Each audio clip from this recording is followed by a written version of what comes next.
El estudio de cómo funciona el cerebro ayudará a entender cómo somos y a mejorar nuestra conducta social. Carlos Belmonte. Es uno de los órganos más sofisticados del planeta, pero el cerebro humano, como cualquier otro producto de la evolución, tiene sus limitaciones. Conocerlas es el gran reto de la neurociencia de hoy, y es lo que va a permitir, paradójicamente, una drástica revolución de nuestra sociedad. El neurofisiólogo Carlos Belmonte, presidente de la Organización Internacional de Investigación sobre el Cerebro, nos acerca esta semana en redes a los descubrimientos que cambiarán nuestro sistema judicial, nuestra educación y nuestra economía.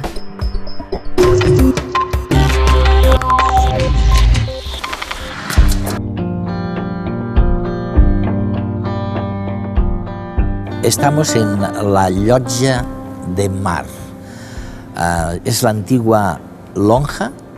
Durante siglos se vendía pescado aquí y después fue bolsa antes de que nos diera cobijo para hacer nuestra entrevista, Carlos, nuestra reflexión conjunta, no tanto sobre, como hemos hecho tantas veces, sobre el pasado del cerebro y sus patologías y sus tropelías a veces, ¿no? Como para hablar un poco del futuro. Lo que quiero preguntarte, porque eres el gran experto en estas cuestiones, lo que me gustaría es que habláramos un poco, que reflexionáramos sobre el impacto social de la nueva, llamémosla, neurociencia.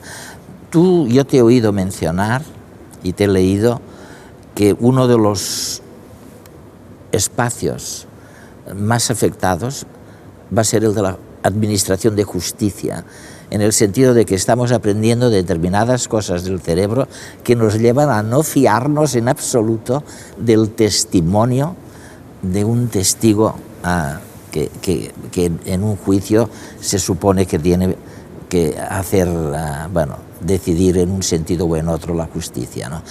¿Qué hay de esto? Yo estoy de acuerdo, creo que el cambio va a ser, casi diría que dramático.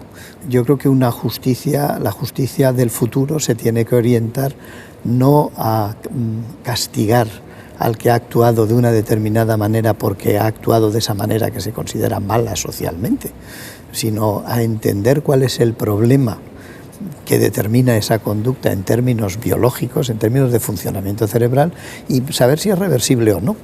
Si se puede arreglar, se arregla. Si tenemos las herramientas para modificarla, pues se arregla. Y si no, pues habrá que aislarlos, pero no nos venguemos de ellos. En los Estados Unidos se estima que cada año se condenan a 4.250 personas por error en la identificación de los testigos. No es mala fe, los testigos son sinceros, pero su cerebro se ha contaminado con semillas de pensamientos ajenos. Debido al estrés del ataque, la víctima puede presentar problemas para recordar lo que ha pasado y además el cerebro tiende a rellenar huecos de los que no tiene información con razonamientos posibles. Nuestra memoria también puede verse influenciada por las sugerencias y las preguntas guiadas de los interrogatorios, asumiendo hechos no ocurridos como ciertos. Algo que ya demostró la investigadora Elizabeth Loftus con un famoso experimento. Con información aportada por familiares, se mostró por escrito a los participantes 3 sucesos que habían tenido lugar en su vida, junto a otro que nunca les había sucedido: perderse en un centro comercial cuando tenían 5 años. Cuando se les preguntó, el 29% de las personas dijeron que recordaban total o parcialmente el incidente en el centro comercial, e incluso un 25% del total lo seguían recordando en entrevistas posteriores. El incidente se había quedado grabado en su mente. Bajo las circunstancias correctas es fácil deslizar recuerdos en las personas, que luego adornarán con detalles nuevos.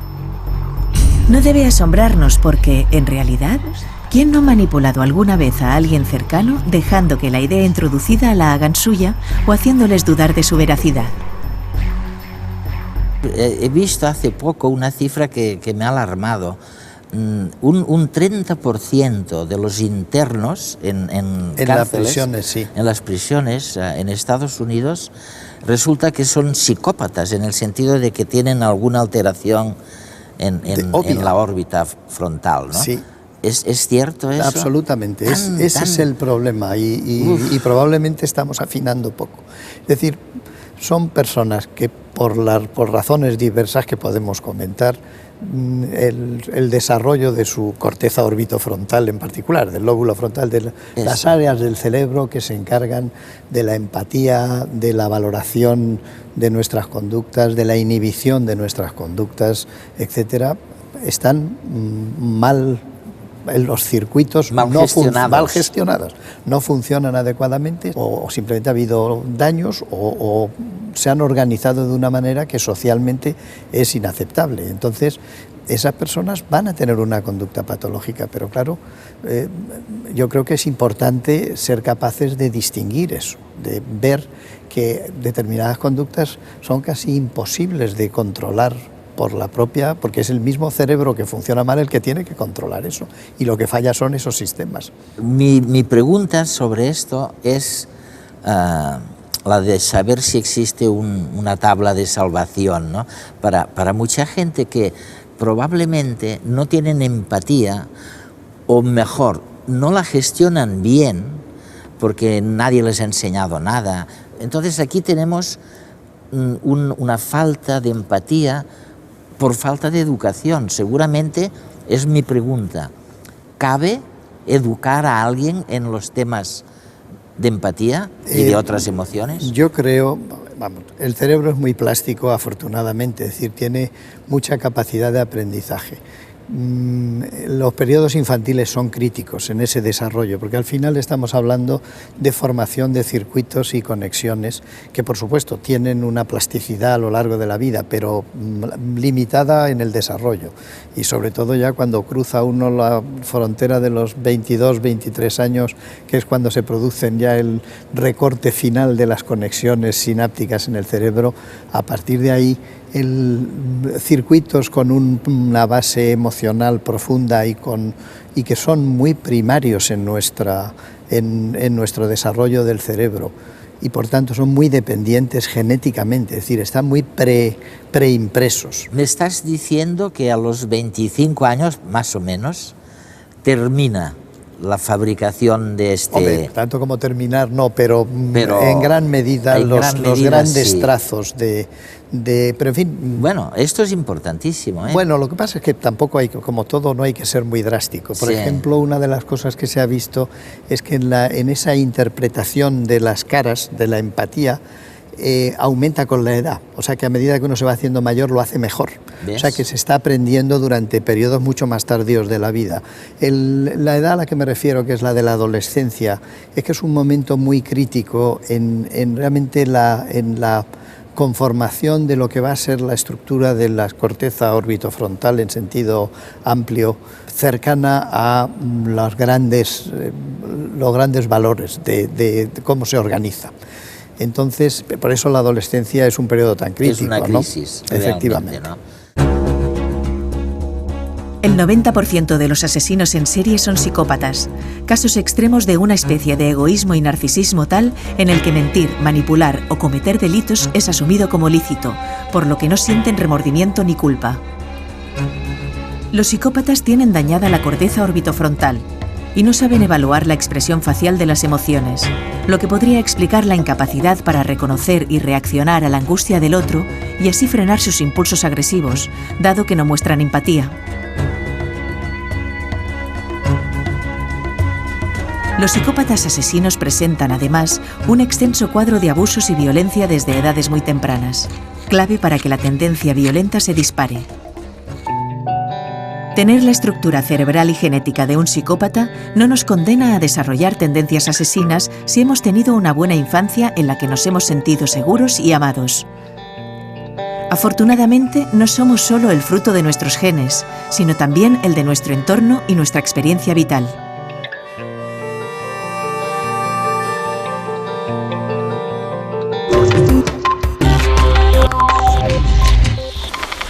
Una de las primeras cosas que me he dado cuenta al reflexionar sobre el futuro del cerebro, nuestro cerebro, es que el consumo de analgésicos de los ciudadanos aumenta a una tasa inverosímil, corrígeme si estoy equivocado, del 20% anual.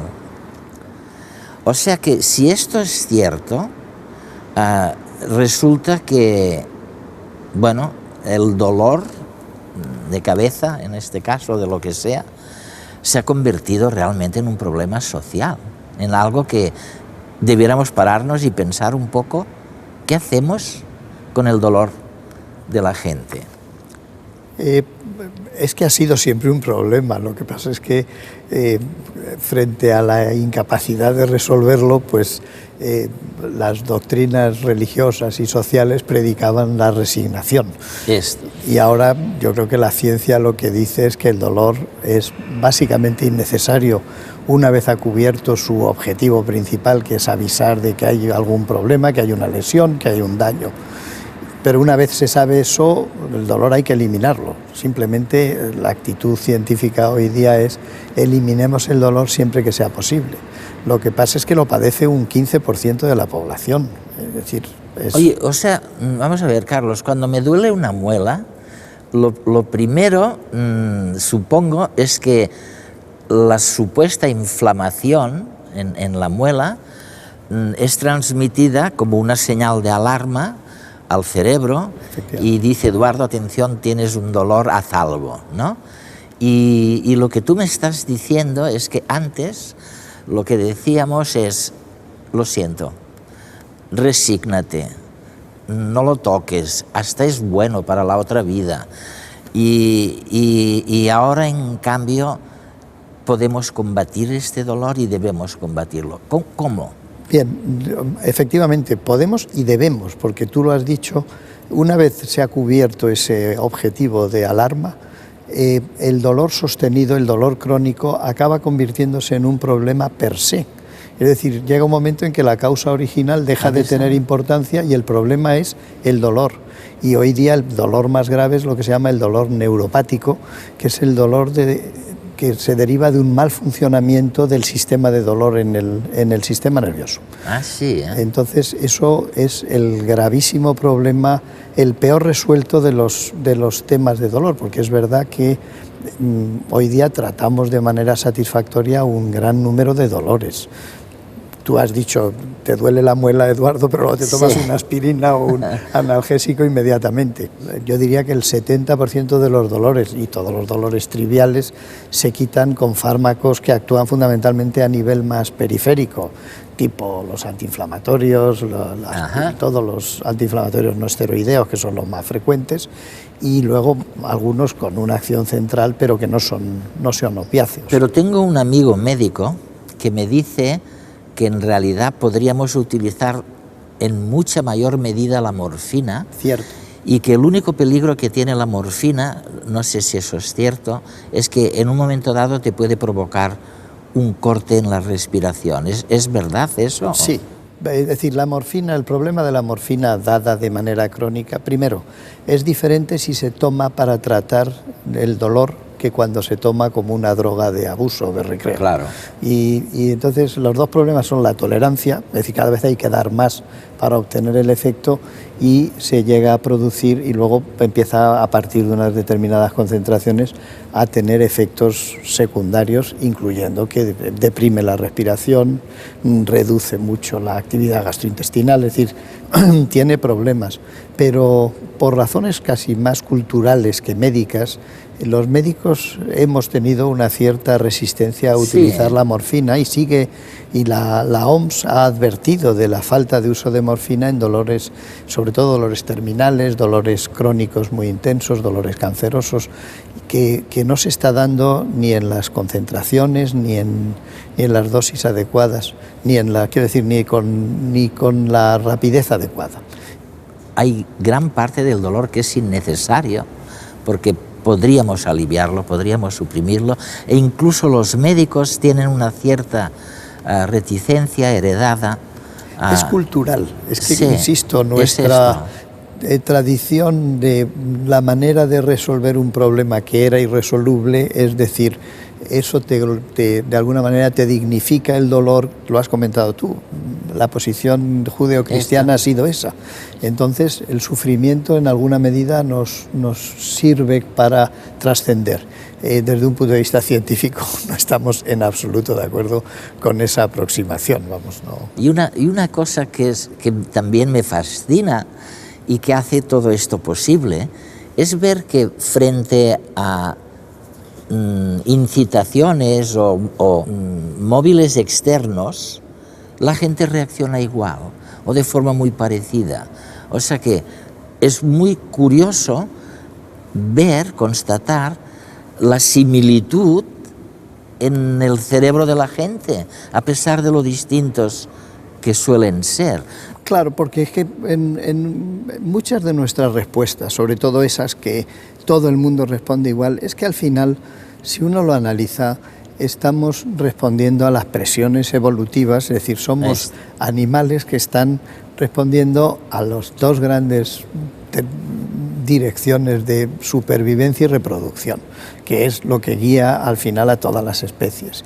Entonces, en determinadas situaciones, cuanto más se acercan a eso, más homogéneas son las respuestas y además más resonancia hay entre los miembros del grupo, ¿no? Porque se están manejando los mismos elementos y cuanto más primarios evolutivos son, claro, y cuanto más primarios, más elemental es la reacción.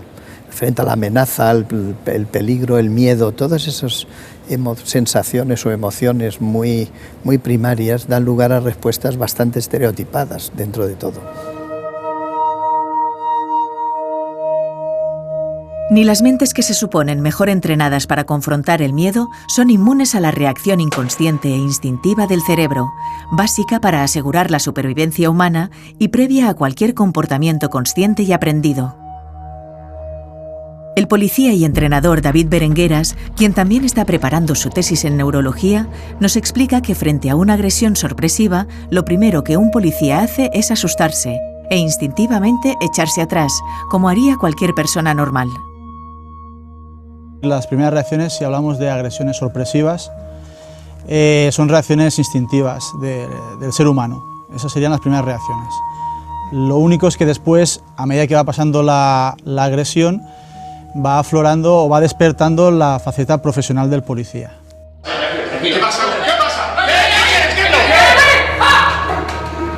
Justo antes de que aparezca el profesional, el circuito cerebral del miedo, con sede en la amígdala, nos prepara para luchar o escapar, y se disparan una serie de reacciones neurológicas y fisiológicas que, aunque naturales, pueden poner en peligro tanto a la policía como a terceros.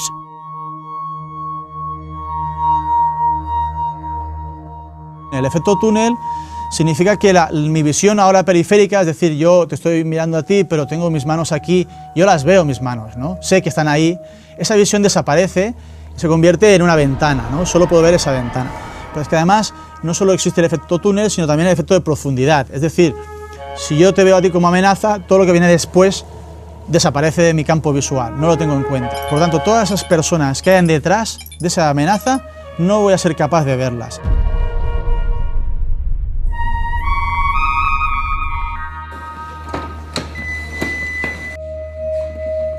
Conductor, baje el vehículo y venga hacia aquí con las manos donde las pueda ver. Venga, venga hacia aquí. Hacia aquí las manos, que las vea. Venga, venga hacia aquí, caballero. Venga, las manos las pueda ver. Venga, que te lleve los bolsillos. ¡Ven aquí! ¡Ven aquí! Pero los movimientos que ejecutan los policías alrededor del agresor poco tienen que ver con los que aprendieron en la academia, ya que se ven condicionados por los de este, al que siguen en todo momento. Hemos visto cómo uno de los dos policías se ha dado cuenta de que en el interior había otra persona que esgrimía un arma de fuego. En este caso hemos visto, por ejemplo, que el policía se ha ido de un lado a otro y que ha cruzado con su arma de fuego toda la parte posterior de su compañero. El movimiento que hace el policía está condicionado al movimiento que hace, en este caso, el sujeto. Pero seguramente si entráramos dentro de su cabeza y le preguntáramos cómo es que está haciendo eso, nos diría que él no ve nada, sino él ve una columna o...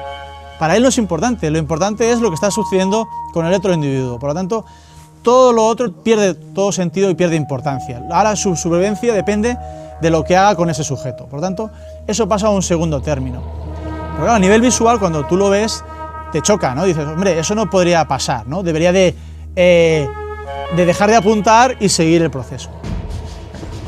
Y en el caso de tener que disparar, la mayoría lo hace hacia abajo, como si la posición de la pistola entre los ojos del policía y el delincuente para apuntar les entorpeciera la visión, haciéndoles perder la concentración sobre el agresor, al que no desean perder de vista.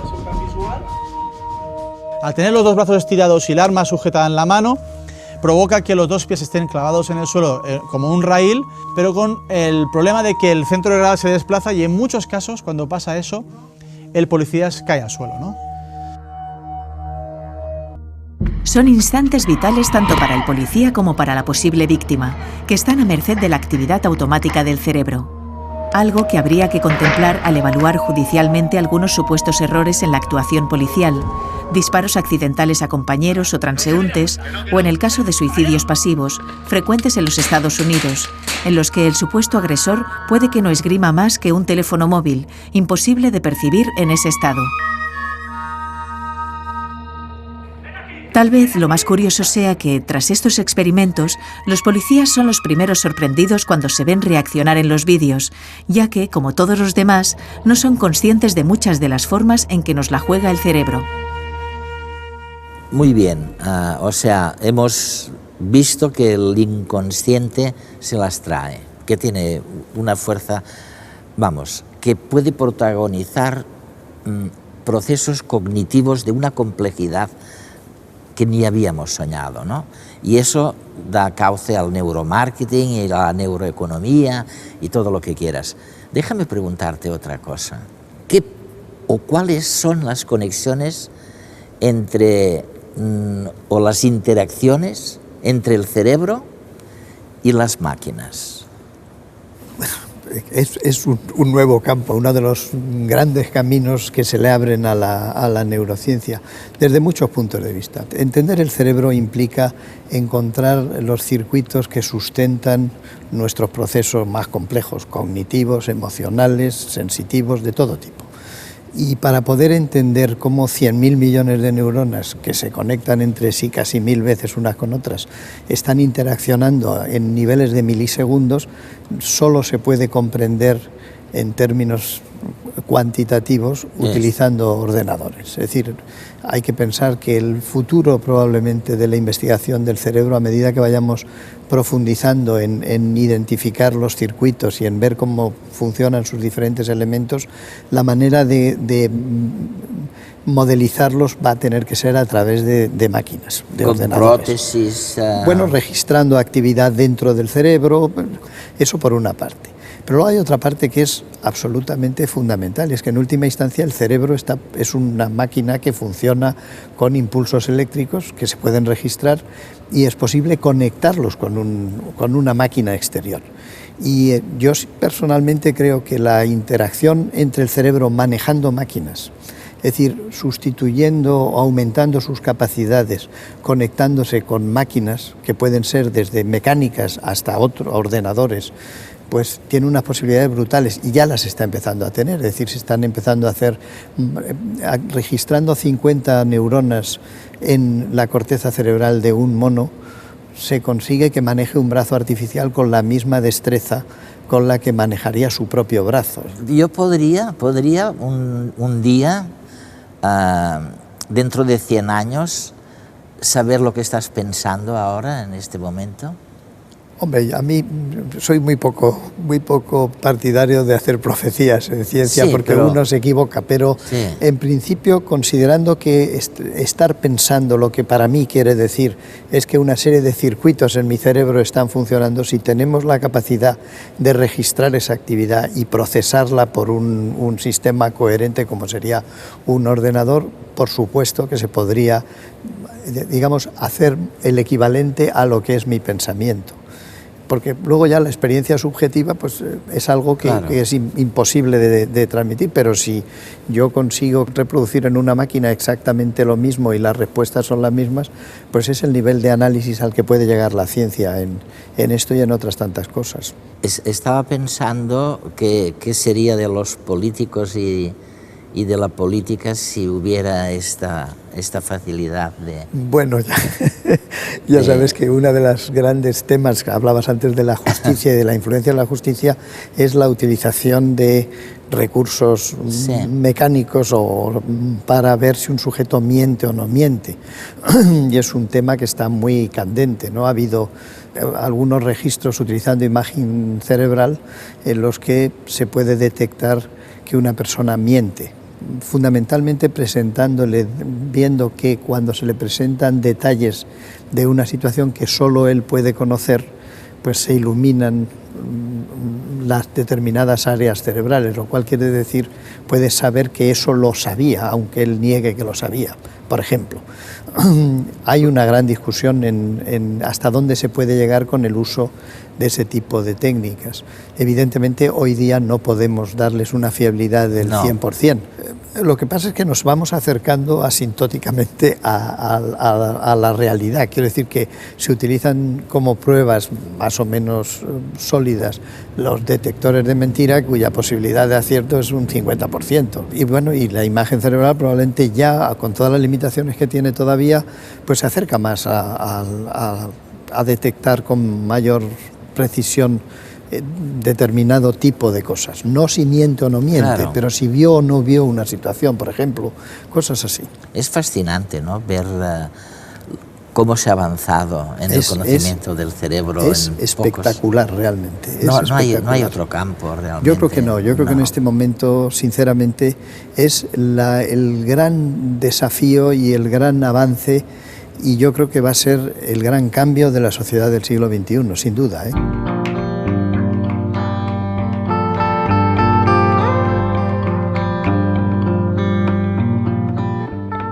Lo más sencillo es empeorar el cerebro y muy difícil mejorarlo.